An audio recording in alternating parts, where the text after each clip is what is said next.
Hello again, everyone, and welcome back. You are watching the Vintage Sewing Machine Garage YouTube channel.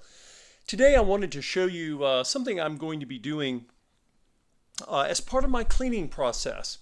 Uh, Very often when you're cleaning a sewing machine, most of the areas, and I'm referring to the body of the machine and the bed, many of the areas they're not hard to get to. They're fairly simple, but very often, of course, there's a section of the machine that you want to be able to get to, but of course your motor is in the way. And yes, you can try to get behind the motor, but you know what? We're going to do this. It's all or nothing here. We're going to do it the right way. So what I'm going to be doing is I'm going to be removing the motor bracket, which is attached to the machine body with a bolt. That's pretty common. Now remember, when I remove the bracket, of course includes the terminal, and the terminal has the wires of the motor in with the terminal. Now, because the terminal is attached to the bracket, which of course is holding the motor, that should not disturb the motor wires because I have no reason to do that. However, you want to be careful because when this comes off, remember we have a light fixture here, and the light fixture is also wired into the monitor. So we only have so much wire to work with here, and I'm going to be taking this off. And so where am I going to put it? Now some people will lay it down on the bed of the machine, but you don't want to risk scratching the machine. So what I'm going to do is I'm going to I've got an old towel here, just an old, mostly worn towel, but nice. I folded it over, a nice cotton terry cloth towel, which should make for a nice soft landing space for our motor. Now, because of the short length of the wire here, what I'm going to do is I'm going to go ahead and I'm going to loosen. Oh, that's too. I better get my screwdriver tip set so I don't end up stripping that screw. And I'm simply going to remove the light fixture. I'm actually just taking off this bracket, which it's attached right here. If I zoom in, you'll see this. It's hard to see. It's not nickel plated. It's actually a black flathead screw. Now, when I do this, I want to make sure. There we go. Now, when you start to loosen this screw, don't just put your other hand. You've got one hand turning the screwdriver. Make sure you grab a hold of this, because it will go flopping down. It will very possibly scratch your machine and possibly also break the glass, that lovely glass that's been there forever, since around 1950, 51. And so we don't want to lose that either, okay? So, and there is the obligatory item that I dropped. That is the handle to my screwdriver here. You knew it was going to happen. It almost is inevitable. But I'd rather drop my screwdriver handle. Just doing this, I'm finishing the unthreading of this screw with my finger so it doesn't fall.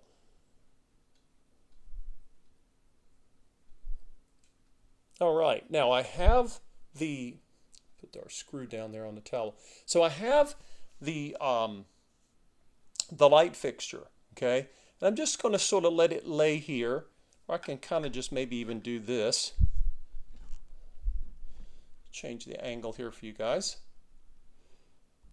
And let's get our zoom back out. Okay, so what I'm going to do now is I'm going to have to change the size of and you'll notice the reason I'm not just laying it down, this wire is in pretty good shape because it hasn't really had to do much anything, just sit there since 1950. It hasn't been twisted, and I really don't think this machine was stored in a bad place, because a lot of the condition of the machine tells me it had pretty decent treatment. Okay, so, and if I want to prop this up, keep it from I'm not really worried that my light fixture is going to go anywhere right here.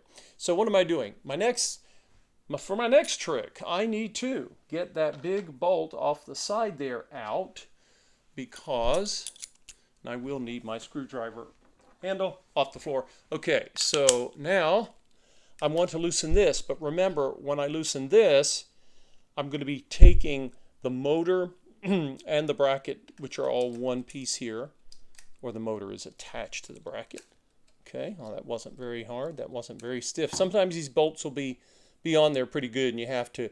So again, if you need two hands, if you need another set of hands, get a family member or a spouse or somebody to help you. Now, when I took that bolt out, this is heavy, okay? When I'm grabbing on with my right hand, I'm holding on to this motor and the bracket terminal, that's, this thing weighs like, I don't know, 8-9 pounds or something. So be ready for it, or it's going to go crashing down onto the bed of the machine. Now, I can have, you'll notice I've got my motor and my light fixture, and that short cord is fine. They're just going to huddle there together, no big deal. And all of that was to say, this is what I wanted to get to. This pillar of my machine, I've been oiling in here, and of course it's dribbled down, no worries, because that's exactly what I'm going to clean it with. And to my earlier point about always wanting to be careful, I did not do this, but when I got the machine, there's a spot here, and it's a chip in the paint. I don't know if you guys can see it. I'll zoom in for you. That chip in the paint tells me that at some point in the past, someone probably, well, I know that they changed out the belt. Somebody put a stretch belt on it, and that'll be getting replaced. But you can see here, at some point, chances are the motor, went clank and went right down onto the bed of the machine. Now, back to the motor. Remember, I have the motor here, and I had set it like this, right?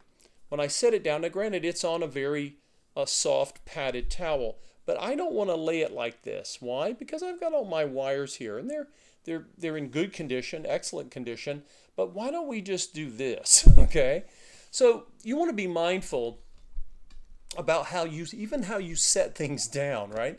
Now, obviously, these are in unusually good condition, these motor wires. A lot of times I have to take all of this apart, and I have to go in because I have crumbling wires, I have crumbling insulation, sometimes exposed wire, but these look incredibly good. So I've gotten quite fortunate with this particular example of a 201.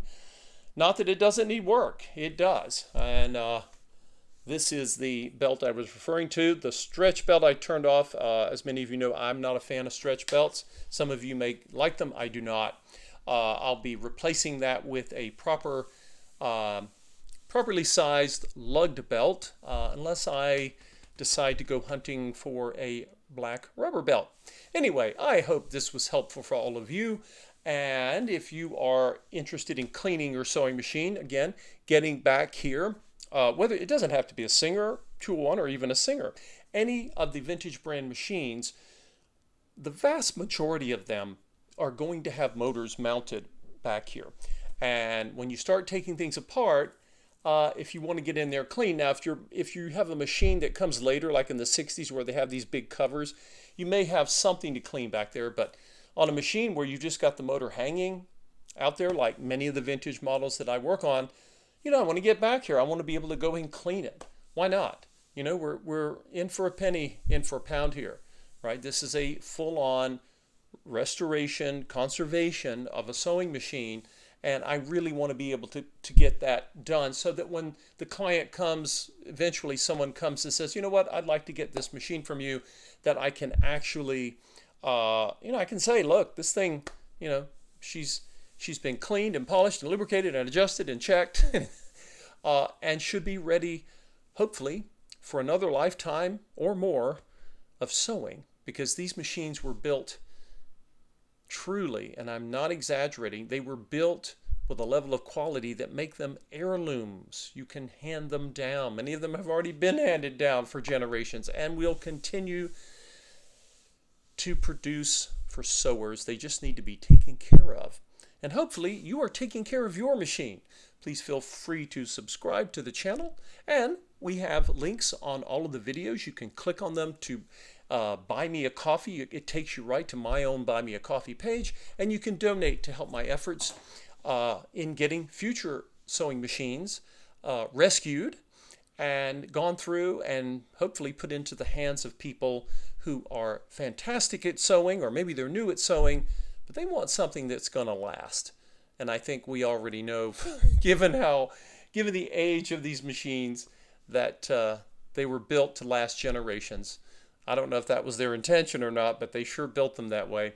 Thanks again, everyone, for your support, and we'll see you soon.